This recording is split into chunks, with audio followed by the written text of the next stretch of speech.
Welcome to miracle of astrology. আজকে আমি বাইরে আছি, তাও ভিডিও করার একটা ইচ্ছে হলো, তাই আপনাদের সাথে একটা বিষয় শেয়ার করছি। খুব সংক্ষেপে ভিডিও করব। আজ একটা গুরুত্বপূর্ণ বিষয় আলোচনা করব। বিষয়টা হচ্ছে, আপনি ইন্টারনালি জীবনে কতটা খুশি থাকবেন, বা জীবনে সমস্যা এলেও সেটাকে ওভারকাম করার ক্ষমতা আপনার মধ্যে থাকবে। সেটা আমরা কীভাবে কুষ্টিতে দেখব। সমস্যা লাইফে একাধিক আসতে পারে, সেটা অন্য বিষয়। একাধিক সমস্যা জীবনে আসবে, সেরম তো সবার জীবনেই বিষয়টা থাকে, কিন্তু সমস্যা এলেও সেটাকে ওভারকাম করার ক্ষমতা আমাদের মধ্যে কতটা আছে, বা সাধারণভাবে আমরা কতটা জীবনে কেরিয়ার বলুন যে কোনো বিষয় নিয়ে খুশি থাকবো, সেটা দেখার জন্যে স্যার সিএস প্যাটেল একটা গুরুত্বপূর্ণ টেকনিক আলোচনা করেছে সকলের সাথে, তার বিভিন্ন বুকের মাধ্যমে। আমাদের যে সিএস প্যাটেল সাহেবের যে সূত্র, তার মধ্যে একটা প্রধান সূত্র হচ্ছে, আপনার লগ্নের অধিপতি, মানে আপনার যে লগ্নই হোক, বৃষ লগ্ন হোক, সিংহ লগ্ন হোক, কুম্ভ লগ্ন হোক, যাই লগ্ন, সেই লগ্নের অধিপতি নবাংশ কুণ্ডলিতে কোন রাশিতে অবস্থান করছে। মানে ধরুন আমি একটা এক্সাম্পল দিলাম, আপনার হয়তো মেষ লগ্ন, আপনার লগ্নের অধিপতি নবাংশ চাটে, আপনার হয়তো মেষ লগ্নের অধিপতি আপনি, সেটা নবাংশ চাটে অবস্থান করছে হয়তো সূর্যের ঘরে, সিংহ রাশিতে।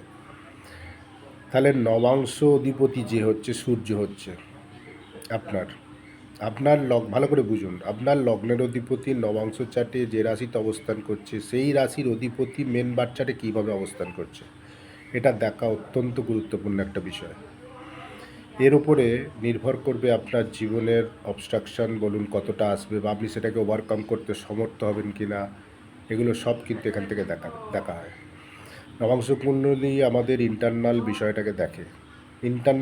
ইন্টারনালি আপনি কতটা স্ট্রেংথফুল, পূর্বজন্মের অনেক কানেকশান এই নবাংশ কুণ্ডলী থেকে দেখা হয়। লক্ষ্য করে দেখবেন, যাদের এই নবাংশ অধিপতি, লগ্নের নবাংশ অধিপতি, মানে আপনার লগ্নপতি নবাংশ চাটে যে রাশিতে অবস্থান করছে, সেই রাশির অধিপতি যদি আপনার মেন কুণ্ডলিতে, মানে মেন বাচ্চাটে শুভভাবে অবস্থান করে, স্ট্রং হয়ে অবস্থান করে, আপনি জীবনে এটা প্রতিষ্ঠার জন্যও ভালো, এবং জীবনের সমস্যা এলেও বিভিন্ন সমস্যাকে ওভারকাম করার ক্ষমতাও কিন্তু আপনার মধ্যে প্রবল আকার থাকবে। বিষয়টাকে লক্ষ্য করে দেখবেন নিজেদের কুষ্টিতে। মেন বাচ্চাটে লগ্নের পজিশন ভালো হলে এটা তো অত্যন্ত ভালো, কিন্তু নবাংশ কুণ্ডলিতে যদি লগ্ন অধিপতি যে রাশিতে অবস্থান করবে, সেই রাশি অধিপতি যদি মেন বাচ্চাটে শুভভাবে অবস্থান করে, এটাও কিন্তু জীবনে প্রতিষ্ঠার জন্য বলুন, সমস্যাকে ওভারকাম করার ক্ষমতা প্রদান করার জন্য বলুন, এটা অত্যন্ত একটা ভালো দিক। এবং এরা মেন্টালি খুব স্ট্রং হয়, যে কোনো সমস্যা এরা চট করে ভেঙে পড়ে না জীবনের ক্ষেত্রে। আর একটা এক্সাম্পল দিচ্ছি, বিষয়টা আপনাদের কাছে ক্লিয়ার হয়ে যাবে।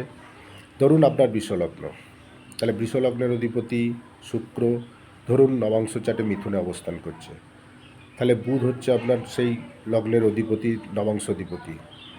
সেই বুধ যদি মেন বার চাটে ধরুন শুক্রের রাশিতে অবস্থান করছে, বা কন্যাতে অবস্থান করছে, বা মিথুনে অবস্থান করছে, বা ভালোভাবে অবস্থান করছে, মানে ধরুন লগ্নে অবস্থান করছে, দশমে অবস্থান করছে, তাহলে দেখবেন এটা জীবনে প্রতিষ্ঠার জন্য অত্যন্ত ভালো। জীবনে সমস্যা এলেও আপনার মধ্যে প্রবলেম কম আসবে, বা আপনি মানসিকভাবে স্ট্রং থাকবেন, সেই সমস্যাকে সমাধান করার জন্য আপনি সর্বদা সচেষ্ট থাকবেন। এবং যদি সেটা দুর্বল হয়, ধরুন বুধ আপনার হয়তো বিশ্বলগ্ন, আপনার নবাংশ চাটে হয়তো অবস্থান করছে মিথুনে, তা সেই সারধিপতি হচ্ছে বুধ, সে হয়তো মেম্বার চাটে মিনে অবস্থান করছে, বা ষষ্ঠ অষ্টম দ্বাদশ ঘরে অবস্থান করছে, সেক্ষেত্রে কিন্তু এই সমস্যা যদি জীবনে আসে, আপনি সহজে কিন্তু সেটা ওভারকাম করতে সমর্থ হবেন না, বা জীবনে একাধিক সমস্যা কিন্তু আপনার জীবনে আসতে পারে। সুতরাং আপনার লগ্নকুণ্ডলীর লগ্নপতি নবাংশ কুণ্ডলীতে কোনভাবে অবস্থান করছে, কোন রাশিতে অবস্থান করছে, এটা অত্যন্ত ইম্পর্টেন্ট একটা বিষয়। বিষয়টা দেখবেন, লক্ষ্য করে জীবনের ক্ষেত্রে কী রেজাল্ট আসে। আজকের জন্য ধন্যবাদ।